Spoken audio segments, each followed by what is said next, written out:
What is this? the extent of the exclusive economic zone, this is 200 nautical miles from the baseline. That is also the extent of our continental shelf.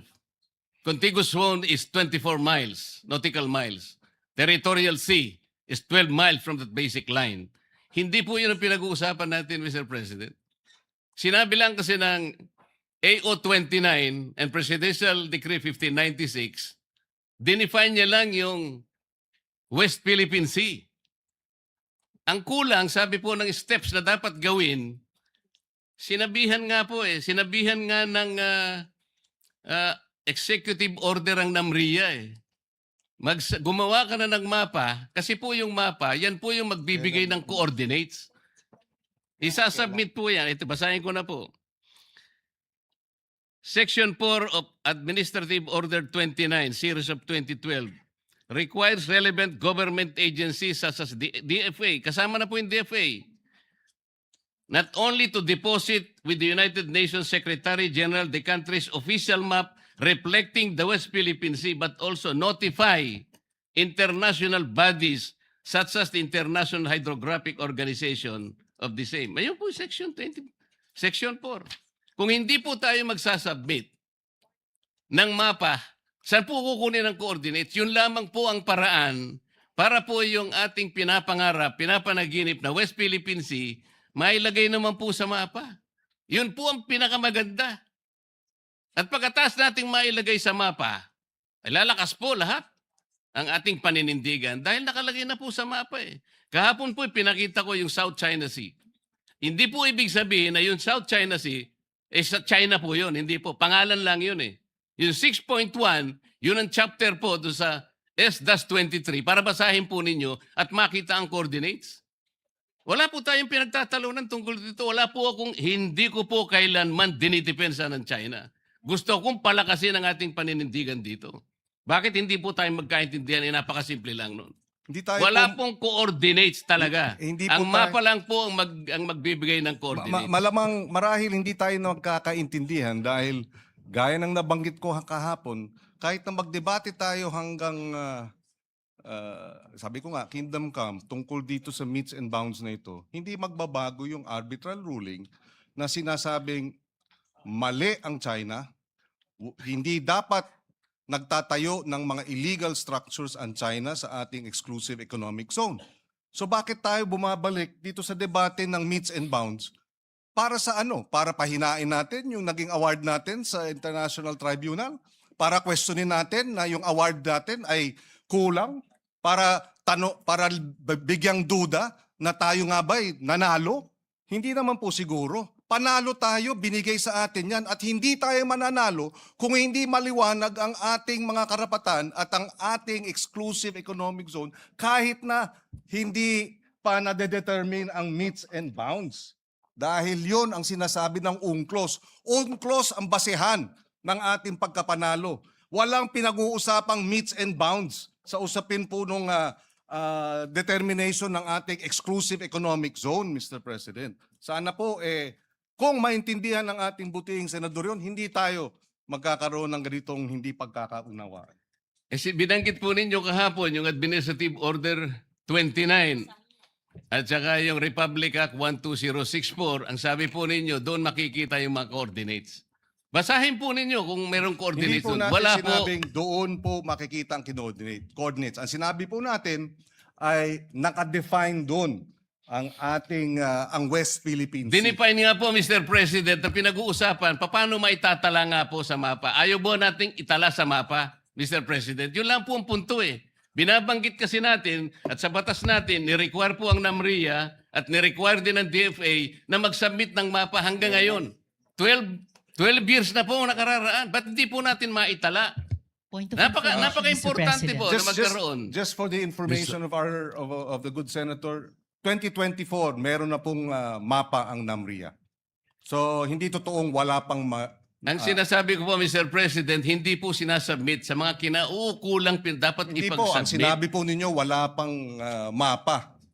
Iba po yung hindi sinasubmit. Kahit na may mapa po, kung hindi nyo sinasubmit, hindi rin po tayo Pero magtatagumpay sa correction ating lang po. paninindigan na maitala natin po sa pandaigdigan talaan ng mga dagat ang West Philippine. Hindi po ba importante sa inyo na maitala natin ang West Philippine Sea? Mr. Senator, President, Point of information, Mr. with the President. indulgence of Senator Pangilinan, Senator Risa Ontiveros, you are recognized. Salamat po, Mr. President. Tama po si Senator Pangilinan.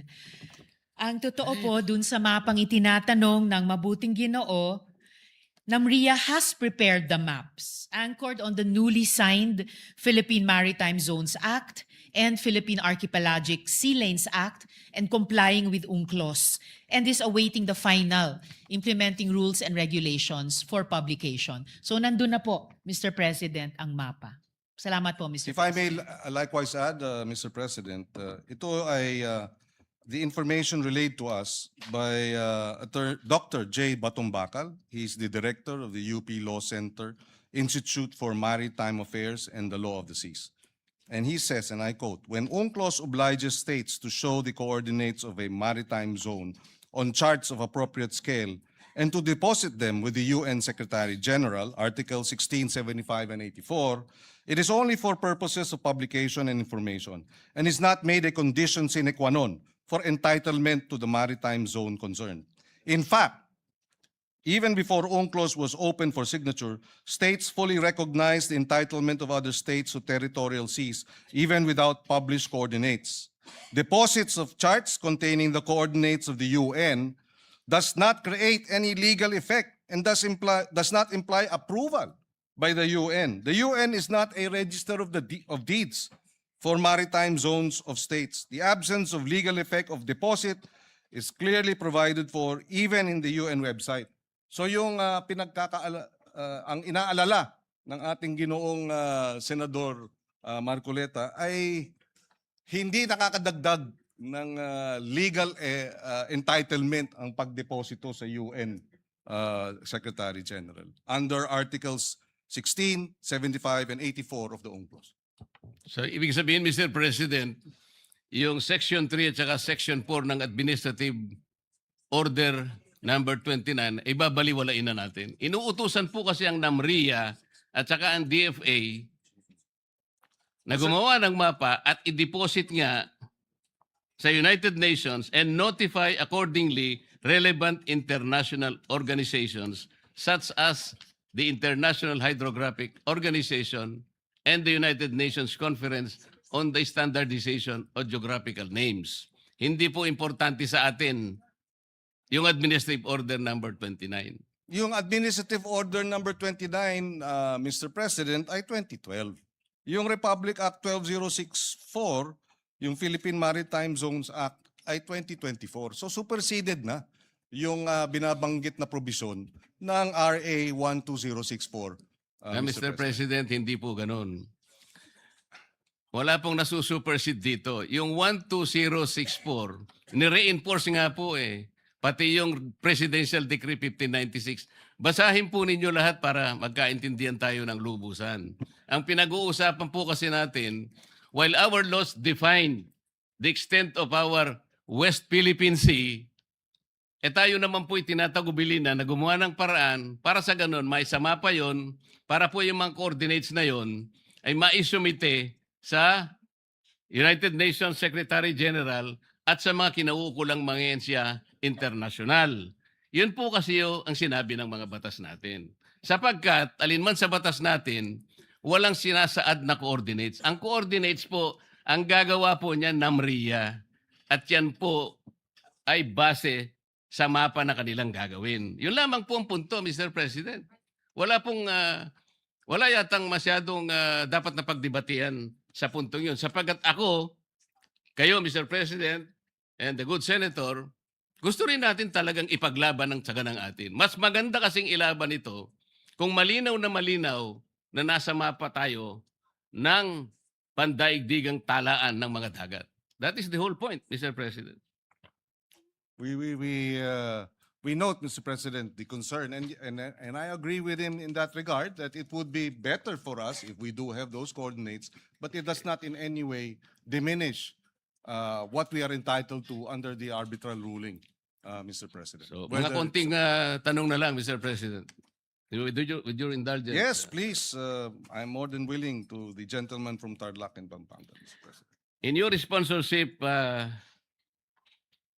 President, you said that the proposed resolution is in defense of our officials when they speak on behalf of our nation. That is correct. Yes, Mr. President. Is the Honorable Senator aware that the Philippine government has a minimum 5 officials who speak on matters relating to the West Philippine Sea?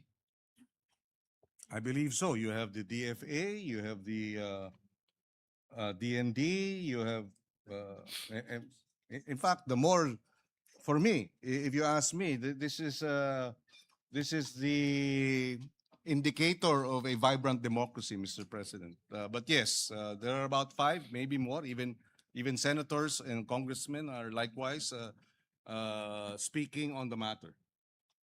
To be more accurate, Mr. President, Commodore Tariela is the spokesperson of PCG.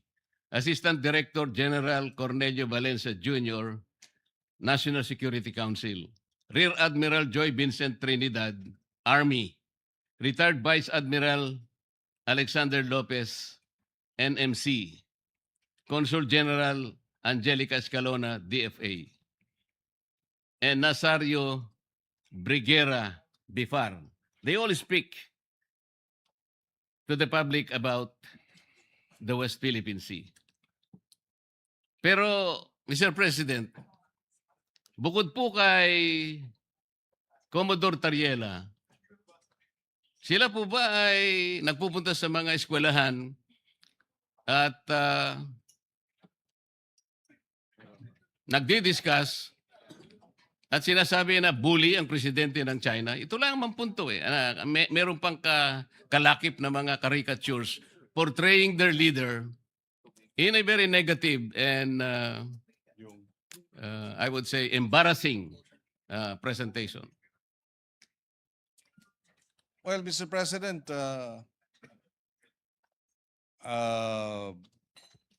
I would defer to our men in uniform.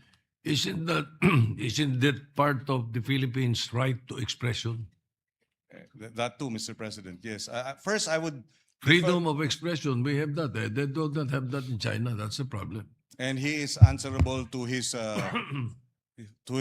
superior officer, and the DND and the armed forces have already issued a public statement in support of their men in uniform when they speak on the issue, because precisely the bullying, in fact, the DND described the acts of China as bullying, Mr. President.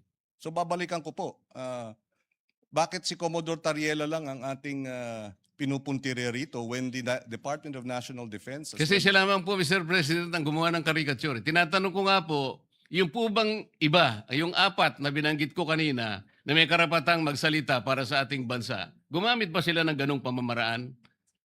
Yun lang po yung tanong. Pero siguro po, isasagot nyo, hindi. So, ano po naman, bakit naman? Mr. President, pati ang embassy ng China naglalabas ng caricature din ng ating mga opisyal. Ang China News.